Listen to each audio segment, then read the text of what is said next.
साबिक वज़ीर आज़म मियां मोहम्मद नवाज शरीफ जो गुज़िश्ता 4 बरसों से लंदन में इलाज की गरज से क़याम पज़ीर हैं, उनकी वापसी से मुताल्लिक़ एक अहम खबर सामने आ गई है जिसने सियासी माहौल में हलचल मचा दी है। नवाज शरीफ, जो कि पिछले 1 माह से सऊदी अरब और दुबई के दौरे पर हैं, उन्होंने दुबई में क़याम के दौरान साबिक सदर आसिफ अली ज़रदारी समेत कई अहम सियासी शख्सियत से मुलाकातें की। इसके अलावा सऊदी अरब में भी उन्होंने शाही ख़ानदान के अफराद के अलावा कई अहम शख्सियत से मुलाकातें की। अब ताज़ा तरीन इत्तलात के मुताबिक नवाज शरीफ आइंदा हफ्ते जद्दा से लंदन वापस पहुंचेंगे। ताहम ज़राए का कहना है कि वहां उनका क़याम सिर्फ चंद हफ्ते ही होगा।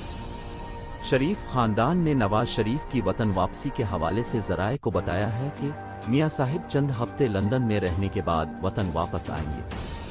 वाज़ेह रहे कि नवाज शरीफ पर ताहियात नाअहली की तलवार लटक रही थी, जो कि अब हिट गई है, जिसके बाद मुल्क भर में उनकी वतन वापसी के हवाले से बातें और पेशगोइयां की जा रही थी। इत्तलात के मुताबिक मुस्लिम लीग नून की जानिब से पार्टी रहनुमाओं को नवाज शरीफ की वतन वापसी के इस्तकबाल की तैयारियां शुरू करने की हिदायत जारी कर दी है।